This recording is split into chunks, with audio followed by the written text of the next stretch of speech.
Clear skies, closed doors, the black women who fought to fly. In post-war America, when sleek metal aircrafts filled the skies and stewardesses were seen as icons of glamour, one rule remained unspoken but rigidly enforced. The sky was not for black women. They could clean the planes. They could watch the children of white travelers. But they could not walk the aisles in uniform, representing a company, commanding elegance, or worse, being seen as equal. The American airline industry, built on image and illusion, had no intention of including African American women in its vision of modern luxury. But a few brave souls defied that silence and forced the cabin door open. Not with speeches or protests, but with resumes, lawsuits, and the quiet revolution of showing up prepared, poised, and ready to fly. This is the true story of the first African American flight attendants, women who challenged America's airspace, not just for the thrill of flying, but for the right to be seen. Imagine this. It's February 1958. The morning air is sharp at New York's Ithaca Tompkins Regional Airport. A young black woman in a perfectly tailored navy blue uniform stands beside the Mohawk Airlines terminal. Her gloves are white, her posture flawless. She doesn't fidget. She doesn't flinch. Inside, passengers are murmuring. A few glance at her and do a double take. One woman tightens her grip on her purse. A man clears his throat with irritation. Ruth Carol Taylor notices it all, but she smiles anyway. Not because she isn't nervous, but because she knows she must be twice as composed, twice as graceful, and 3 times as perfect as the white stewardesses who will never have to answer for their presence. The gate attendant calls boarding. Ruth takes one final breath and walks onto the tarmac, her heels tapping against the concrete like a gavel delivering justice. She climbs the narrow steps into the plane, not just as a flight attendant, but as a symbol. She isn't just serving drinks today, she's serving notice. Today she flies. And nothing in the sky or on the ground will ever be the same. The sky begins to crack. Ruth Carol Taylor's first flight, Mohawk Airlines, 1958. Born in Boston in 1931 and raised in upstate New York, Ruth Carol Taylor was already a registered nurse when she applied to become a flight attendant. She met every requirement except the one no airline would admit: whiteness. In the mid-1950s, the idea of a black woman welcoming white passengers aboard an aircraft, offering service with elegance and pride, was seen as radical, even threatening. Airlines quietly filtered out black applicants using coded language like fit, image, or customer comfort. But Mohawk Airlines, a regional carrier based in New York, made a groundbreaking decision. In late 1957, they hired Taylor, and on February 11, 1958, she became the first African-American flight attendant in U.S. history. Her time in the skies was brief, only 6 months, cut short by the company's policy that flight attendants had to be unmarried. Still, that short tenure changed history. She had forced the airline industry to acknowledge what they long denied: that black women had every right to be seen in positions of professionalism and prestige. Taylor didn't disappear after her final flight. She became a journalist and civil rights activist, publishing The Little Black Book, Black Male Survival in America, and using her pen the way she once used her wings, to challenge a system built on exclusion. The lawsuit that got no apology. Patricia Banks takes a stand. Capital Airlines, 1955-1958. Before Ruth Carol Taylor ever stepped onto a plane, another woman had already launched a different kind of flight, a legal one. Patricia Banks, a poised and qualified black woman from Chicago, had applied to Capital Airlines in the 1950s. Her rejection was swift and unceremonious. There was no doubt why. She was black. But Banks didn't accept it. In 1956, she filed a lawsuit against Capital Airlines for racial discrimination, marking one of the earliest known legal battles against segregation in the aviation industry. Her case, backed by civil rights lawyer Julius Chambers, attracted national attention. While Banks did not win and never wore a flight attendant's wings, her action applied pressure that couldn't be ignored.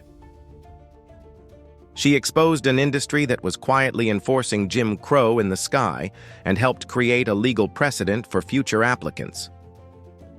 Patricia Banks didn't break the sound barrier, but she broke the silence. Here is a clip from Patricia Banks herself.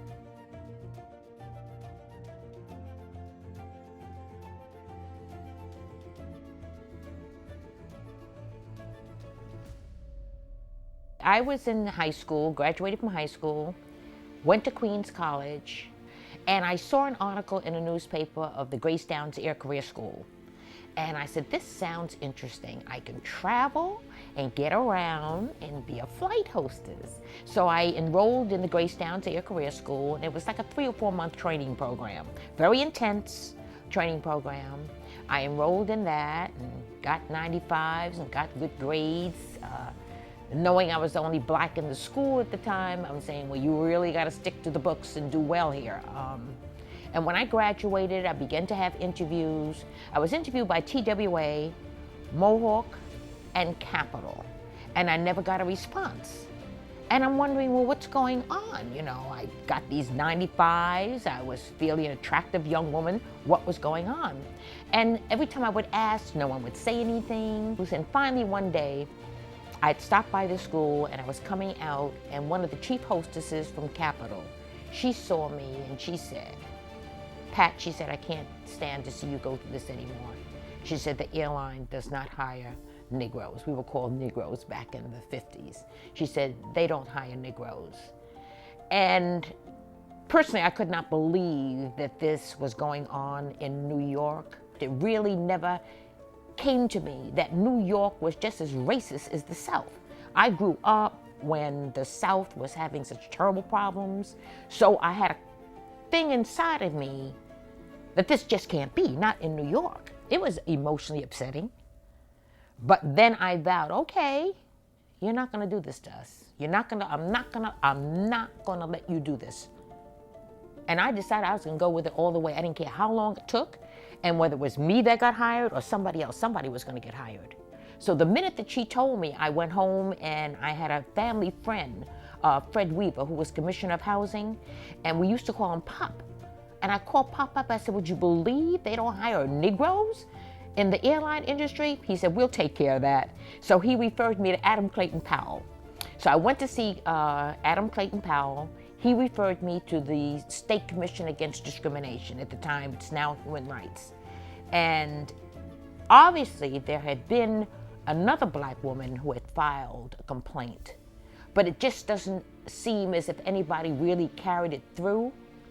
And I had a lawyer, Solomon Heifetz, and a Jewish attorney, and a black female attorney, Mary Brown. They took the case. It took several years, of course, because to claim discrimination takes a lot of research.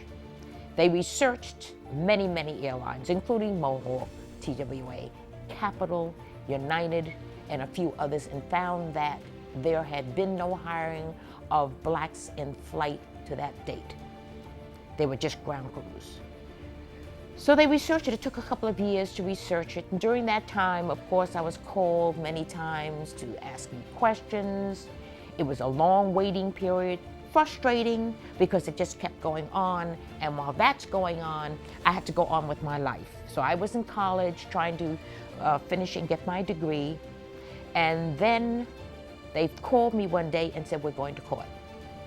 We went to court, we went through the trial hearings, and I used to stop at this little store on Parsons Boulevard and wait for the bus when I was coming from Queens College. And the man in the store, one day I was sitting waiting for the bus, he said, Pat, it's in the newspaper, it's in the newspaper. I said, what? He said, they have to hire you. They've got 30 days to hire you. I said, you're kidding. And I just couldn't wait to get home. My mother already had phone calls, so this was the beginning of an experience.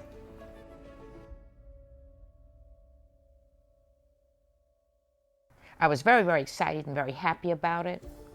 but I also knew that it was going to be a challenge. And I had to sit back for a moment. And I had to say to myself, now there's one thing that you have to do.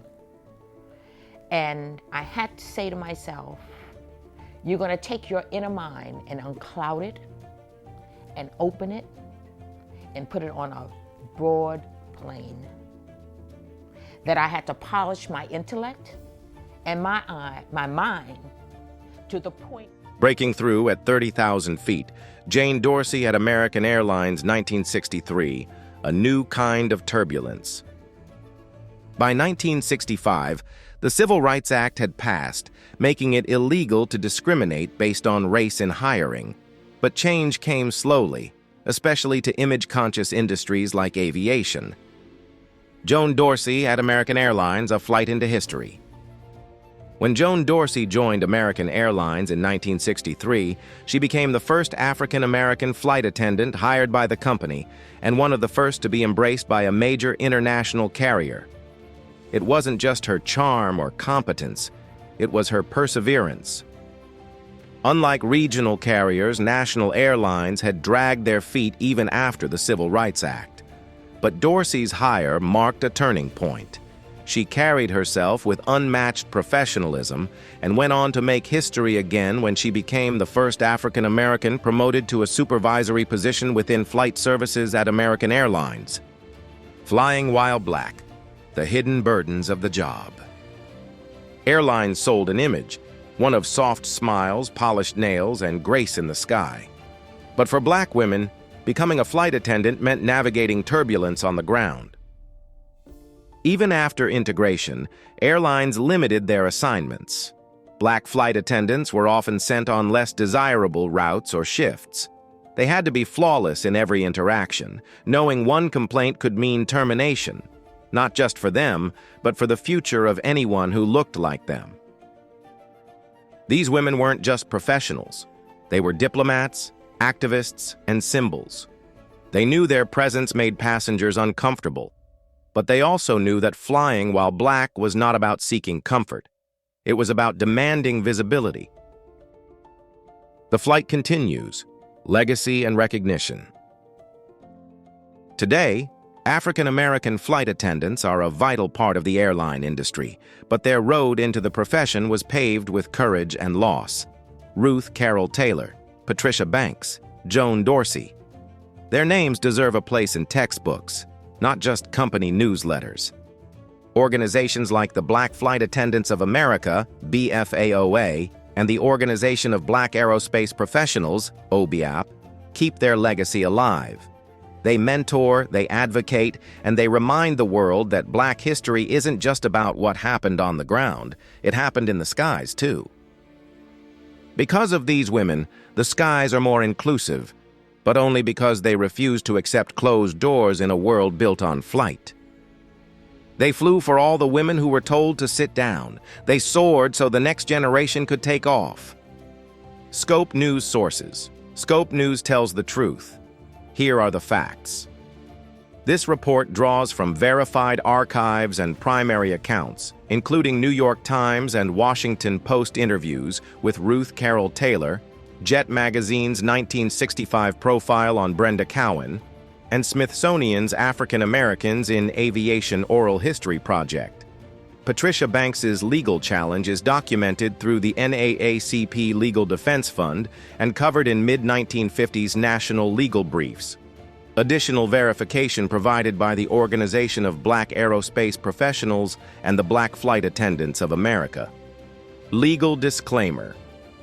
This Scope News essay is for educational, informational, and entertainment purposes only. Viewer discretion is advised. While every effort has been made to reflect historical facts accurately, all images, referenced materials, and character interpretations are subject to limitations in archival access, third-party copyright, and public record accuracy. Scope News does not claim affiliation with any airline or institution named. This report aims to spotlight the overlooked and underrepresented contributions of African Americans to the American aviation industry and beyond.